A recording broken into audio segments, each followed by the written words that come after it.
Sir ನಮಸ್ಕಾರ. ನನ್ನ ಹೆಸರು ಜಗದೀಶ್ ಅಂತ, ಗದ್ದಾಳ ಗ್ರಾಮದವರು. ನಾವು ಹಾರ್ಟಿಕಲ್ಚರ್ ದ್ರಾಕ್ಷಿ ಬೆಳೆಗಾರರು. ನಾವು ಸುಮಾರು ಇವು 4-5 ವರ್ಷಗಳಿಂದ ಇನ್ಶೂರೆನ್ಸ್ ತುಂಬ್ತಾ ಇದ್ದೀವಿ. ಇಲ್ಲಿ ಪ್ರತಿ ಎಕರೆಗೆ 5,600 ರೂಪಾಯಿ ನಾವು ತುಂಬ್ತೀವಿ ರೀ. ಆದ್ರೆ ಬಾಗಲಕೋಟೆ ಜಿಲ್ಲಾದಾಗ ಇಷ್ಟು ತುಂಬ್ತೀವಿ, ಬಿಜಾಪುರ ಜಿಲ್ಲಾದಾಗರು ಅವರು ಅಷ್ಟೇ ತುಂಬ್ತಾರೆ. ಆದ್ರೆ ಅಲ್ಲಿ 72,000 ಆಕೈತಿ, ನಮ್ಮಲ್ಲಿ 32,000 ಆಕೈತಿ. ಅದು ಯಾಕೆ ಆಕೈತಿ ಅನ್ನೋದು ನಮ್ಗೆ ಇನ್ನೋವರೆಗೆ ತಿಳಿತಾ ಇಲ್ಲ. ಇವತ್ತು ಅಧಿಕಾರಿಗಳು ಯಾವುದೋ ಹಾರ್ಟಿಕಲ್ಚರ್ ಡಿಪಾರ್ಟ್ಮೆಂಟ್ ಯಾರೇ ಕೇಳ್ತಾರ, ಅಲ್ಲಿ ಹವಾಮಾನ ಆಧಾರಿತವಾಗಿ ಆಕೈತೆ ಅಂತ ಹೇಳ್ತಾರೆ. ಆದ್ರೆ 10 ಫುಟ್ನಾಗ ಏನು ಹವಾಮಾನ ಆಧಾರಿತ ಹೇಳಿ ಏನು ವ್ಯತ್ಯಾಸ ಆಕೈತಿ? ನಾವು ಇದನ್ನು ಕೇಳ್ತಾನ, ಇದಕ್ಕೆ ತಕ್ಷಣ ಯಾವುದೋ ಅಧಿಕಾರಿಗಳು ಇದಕ್ಕೆ ಉತ್ತರ ಇಲ್ಲ. ಇದಕ್ಕೆ ಸರ್ಕಾರ ತಕ್ಷಣ ನಾವು ಸಾಕಷ್ಟು ಇದು ಸಾಲ ಸೂಲ ಮಾಡಿ ಪ್ರತಿ ಎಕರೆಗೆ ನಾವು 2 ಲಕ್ಷ ರೂಪಾಯಿ ಖರ್ಚು ಮಾಡ್ತೀವಿ. ಆ ಒಂದು 2 ಲಕ್ಷ ರೂಪಾಯಿ ಬರೀ ಖರ್ಚು ಎಷ್ಟು ಆದ್ರೆ ಉತ್ಪನ್ನ ಎಷ್ಟು ಬರ್ತೀವಿ, ಅದಕ್ಕೆ ಲಾಸ್ ಹಾಕಿವಿ. ಆದ್ರೆ ದ್ರಾಕ್ಷಿ ಬೆಳೆಗಾರ ಇವತ್ತು ಭಾಳಷ್ಟು ಸಂಕಷ್ಟನಾಗ ಅದಾರ. ಅದು ದಯಮಾಡಿ ತಾರತಮ್ಯ ಮಾಡಬೇಡ್ರಿ, ಎಲ್ಲ ರೈತರಿಗೆ ಒಂದೇ ಥರ ಇನ್ಶೂರೆನ್ಸ್ ಬರಂಗೆ ಹಾಕ್ರಿ ಅಂತ ನನ್ನ ಮನವಿ ಐತೆ ಹೇಳ್ತೀನಿ. ಈಗ ಲಾಸ್ ಯಾಕೆ ಆತದ್ರಿ ದ್ರಾಕ್ಷಿ? ಯಾಕಂದ್ರೆ ಹವಾಮಾನ ಆದ್ರೆ ಈಗ ನೋಡಿ ವರ್ಷದ ಬೆಳೆ ಇರೋದು ಅದು. ಯಾಕಂದರೆ ಇವತ್ತು ಇದು ಹವಾಮಾನ ಆಧಾರಿತ ಬೆಳೆ ಇರೋದು ಅದು. ಬಟ್ ಯಾವ ಥರ ಅದು ಲಾಸ್ ಆಗೈತೆ. ಒಂದು 15 ದಿವ್ಸನಾಗ 8 ದಿವ್ಸನಾಗ ಮಳೆ ಅದು ಆತು, ವಾತಾವರಣ ವ್ಯತ್ಯಾಸ ಆದರೂ ಅದು ಫೇಲ್ ಆಗಿಬಿಡ್ತೈತೆ.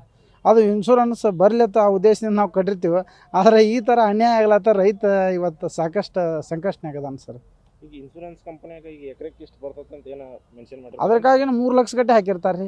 ಎಕರೆಗೆ 1 ಲಕ್ಷ ಗಟ್ಟೆ ಹಾಕಿರ್ತಾರೆ, ಮೆನ್ಷನ್ ಮಾಡಿರ್ತಾರೆ ಇಷ್ಟು ಬರ್ತೀವಿ ಅಂತ ಹೇಳಿ. ನಾವು ಒಂದು 3 ಎಕರೆ ಐತೆ ನಮ್ದು ಅಲ್ಲ, ನಾವು ಚಿಕ್ಕ ಹಿಡಿದಾರೆ 3 ಎಕರೆಗೆ 16-18 ಸಾವಿರ ರೂಪಾಯಿ ನಾವು ತುಂಬ್ಕೋತಾರೆ ನಮ್ಮ ಕಡೆ. ಆದ್ರೆ 3 ಲಕ್ಷ ರೂಪಾಯಿ ಇನ್ಶೂರೆನ್ಸ್ ಕೊಡ್ತೀವಿ ಅಂತೇಳಿ ಬರ್ದಿರ್ತಾರೆ. ಅದು ಸ್ಲಿಪ್ ಹೋಯ್ತು ನಮ್ಮ ಕಡೆ ಬೇಕಂದ್ರೆ. ಅಲ್ಲಿ ಆದ್ರೆ 72 ಒದಿಗಿಡ್ಲು 1 ಲಕ್ಷ ಇಷ್ಟು ಟೈಪ್ ಮಾಡ್ತಾರಂದ್ರೆ ಎಣ್ಣೆ ಹಾಕೈತಿಲ್ಲ ಸರ್. ಸಮಸ್ಯೆ ರೈತರಿಗೆ ಸರ್. ಹಾಂ, ರೈತರಿಗೆ ಸಾಲ ಸೂಲ ಮಾಡಿ ನಾವು ಸಾಕಷ್ಟು ಇದು ಮಾಡಿ ಇನ್ವೆಸ್ಟ್ಮೆಂಟ್ ಮಾಡಿ ಪ್ರತಿಗೆ ಒಂದು ಔಷಧ ತೊಗೋಬೇಕಾರೆ 100 ರೂಪಾಯಿ ಇದ್ದಿದ್ದು 1000 ರೂಪಾಯಿಗೆ ಔಷಧ. ಇವತ್ತೆಲ್ಲ ಸ್ಪ್ರೇ ಮಾಡಿ ಅದು ಇದು ಮಾಡಿ ಕಷ್ಟಪಟ್ಟು ವರ್ಷಾನುಗಟ್ಟೆ ಆಳುಗಳು ಹೆಚ್ಚಿಗೆಸನ್ನು ಬೆಳೆಸಿ ಏನೋ ಒಂದು ಉಪಾಯ ಆಕೈತೆ ಅಂತ ಮಾಡು. ಆ ಥರ ಈ ಥರ ತಾರತಮ್ಯ ಮಾಡಬೇಡ ಅನ್ನೋ ಉದ್ದೇಶ ನಮ್ಮದು. ಇಷ್ಟ ಎಲ್ಲ ರೈತರಿಗೆ ಅನುಕೂಲ ಆಗಲಿ ಅಂತ ನಮ್ಮ ವಿಚಾರ. ನೆಕ್ಸ್ಟ್ ಸ್ಟೆಪ್ ಏನು ಸರ್? ಈ ಸೇಪ್ ಮಾಡಕತ್ತರ ನಾವು ಎಲ್ಲ ರೈತರು ಸಂಘದವರು ರೈತರು ಎಲ್ಲರೂ ಕೂಡಿಸಿ ಒಂದು ಉಗ್ರವಾದ ಹೋರಾಟ ಮಾಡಿ ಇದನ್ನು ಯಾಕೆ ಮಾಡತ್ತೀರಪ್ಪ ಅಂತ ಹೇಳಿ ನಾವು DC ಆಫೀಸ್ ಇವತ್ತು ಅಧಿಕಾರಿಗಳು ನಾವು ಸರ್ಕಾರ ಪ್ರಶ್ನೆ ಮಾಡುವಂಥ ನಮ್ದು ಮಾಡ್ತೀವಿ ಅಂತ ಹೇಳ್ತೀವಿ ನಿಮ್ಮ ಮುಖಾಂತರ. ಜಗದೀಶ್ ಅತ್ನಿ ಅಂತೇಳಿ ಗದ್ದಾಳ ಗ್ರಾಮದವರು ಸರ್. ಬಾಗಲಕೋಟೆ ಜಿಲ್ಲೆಯಲ್ಲಿ ಒಟ್ಟು 4,100 ಹೆಕ್ಟರ್ಸಷ್ಟು ನಾವು ದ್ರಾಕ್ಷಿಯನ್ನು ಕಾಣ್ಬೋದು. ಕಳೆದ 2 ವರ್ಷದಿಂದ ಜಮಖಂಡಿ ಭಾಗದ ರೈತರು ದ್ರಾಕ್ಷಿ ಒಂದು ವಿಮೆಗೆ ಭಾಳ ನಮಗೆ ಕಡಿಮೆ ಒಂದು ಹಣ ಪಾವತಿ ಆಗ್ತಾಯಿದೆ.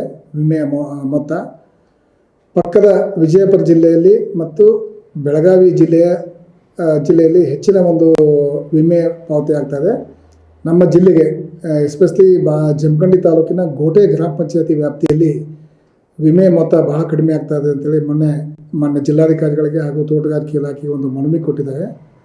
ಇದಕ್ಕೆ ಸಂಬಂಧಪಟ್ಟಂತೆ ನಾವು ಈಗಾಗಲೇ, ಯಾಕಂದರೆ ಇದು ಹವಾಮಾನ ಆಧಾರಿತ ಬೆಳೆ ವಿಮೆ ಪದ್ಧತಿಯಲ್ಲಿ ಇದು ಅನುಷ್ಠಾನ ಆಗ್ತದೆ. ಪ್ರತಿಯೊಂದು ಗ್ರಾಮ ಪಂಚಾಯತಿ ವ್ಯಾಪ್ತಿಯಲ್ಲಿ ಒಂದು ಹವಾಮಾನ ಒಂದು ಘಟಕ ಇರ್ತದೆ. ಆ ಘಟಕ ನೇರವಾಗಿ KSNDMC ಅಂದರೆ ರಾಜ್ಯ ಮಟ್ಟದಲ್ಲಿ ಅದು ಒಂದು ಕಚೇರಿಯಲ್ಲಿ ಅದನ್ನು ನಿರ್ವಹಣೆ ಮಾಡ್ತಾರೆ. ಆ ಒಂದು ಮಾಹಿತಿಯನ್ನು ಆಧಾರ ಇಟ್ಕೊಂಡು ತೋಟಗಾರಿಕೆ ಇಲಾಖೆ ಅಂದರೆ ಗವರ್ನೆನ್ಸ್ ಮುಖಾಂತರ ಅದನ್ನು ವಿಮೆಯನ್ನು ಒಂದು ಲೆಕ್ಕ ಹಾಕ್ತಾರೆ. ಹೀಗಾಗಿ ಅದನ್ನು ಈಗಾಗಲೇ ನಾವು ಮೊನ್ನೆ ಜಿಲ್ಲಾಧಿಕಾರಿಗಳ ಮುಖಾಂತರ ಮಾಹಿತಿಯನ್ನು ಕೇಳಿದ್ವಿ. ಅದು ಮಾಹಿತಿ ಬಂದ ತಕ್ಷಣ ಅದು ಏನಂತೇಳಿ ಗೊತ್ತಾಗುತ್ತೆ. ಜೊತೆಗೆ ಇದು ಗ್ರಾಮ ಪಂಚಾಯತಿ ವ್ಯಾಪ್ತಿ ಇರೋದ್ರಿಂದ ಪ್ರತಿಯೊಂದು ಗ್ರಾಮ ಪಂಚಾಯತಿಯಲ್ಲಿ ಸಹಿತ ಇದು ಸ್ವಲ್ಪ ವ್ಯತ್ಯಾಸ ಆಗುತ್ತೆ. ಹೀಗಾಗಿ ಆ ವ್ಯತ್ಯಾಸದ ಮಾಹಿತಿಯನ್ನು ಕೇಂದ್ರ ಕಚೇರಿಯಿಂದ ಬಂದ ಮೇಲೆ ನಮಗೆ ಪೂರ್ಣ ಪ್ರಮಾಣದ ಒಂದು ವ್ಯತ್ಯಾಸ ಯಾತಕ್ಕಾಗಿ ಆಗುತ್ತೆ ಅಂತಂದ್ರೆ ಮಾಹಿತಿಯನ್ನು ನಾವು ತರಿಸ್ಕೊಂಡು ಅದನ್ನು ಮುಂದಿನ ಒಂದು ಕ್ರಮ ತಗೋತೀವಿ ಅಂತ ಹೇಳ್ತಾ ನಾನು ರವೀಂದ್ರ ಹಕಾಟಿ, ತೋಟಗಾರಿಕೆ ಉಪನಿರ್ದೇಶಕರು, ಬಾಗಲಕೋಟೆ. ನಿಜ ಅಂದರೆ ಏನಾಗ್ತದೆ, ಒಂದು ಗ್ರಾಮ ಪಂಚಾಯತಿಯಿಂದ ಇನ್ನೊಂದು ಗ್ರಾಮ ಪಂಚಾಯತಿ ವ್ಯಾಪ್ತಿಗೆ ಮಿನಿಮಮ್ 8ರಿಂದ 10 ಕಿಲೋಮೀಟ್ರ್ ಅಥವಾ 15 ಕಿಲೋಮೀಟ್ರ್ ಇರ್ತದೆ. ಅಲ್ಲಿ ಪ್ರತಿಯೊಂದು ಗ್ರಾಮ ಪಂಚಾಯತಿಗೆ ಸಪೋಸ್ ಒಂದು ಗ್ರಾಮ ಪಂಚಾಯತಿಯಲ್ಲಿ ಮಳೆ ಜಾಸ್ತಿ ಆಗಿಬಿಟ್ರೆ ಅದು ಈ ಒಂದು ಗ್ರಾಮ ಪಂಚಾಯತಿಗೆ ಅದ್ರ ಪಕ್ಕ ಇದ್ರೂ ಸಹಿತ ಆ ಗ್ರಾಮ ಪಂಚಾಯತಿ ವ್ಯಾಪ್ತಿ ಒಳಗಿರುವಂಥ ಒಂದು ಮಾಹಿತಿಯನ್ನು ಕ್ರೋಢೀಕರಣ ಮಾಡಿ ಅದ್ರ ಮೇಲೆ ವಿಮೆಯನ್ನು ಸರ್ಕಾರ ಫಿಕ್ಸ್ ಮಾಡ್ತದೆ.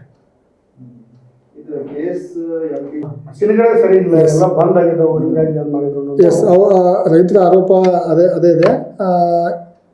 ಬಹುಶಃ ಅದನ್ನು ನಿರ್ವಹಣೆ ಮಾಡುವಂಥದ್ದು KSNMDC ಅವ್ರದ್ದೇ ಮಾಡ್ತಾರೆ. ಇಲ್ಲಿ ಯಾರು ನಿರ್ವಹಣೆ ಮಾಡೋದಿಲ್ಲ ನಾವು.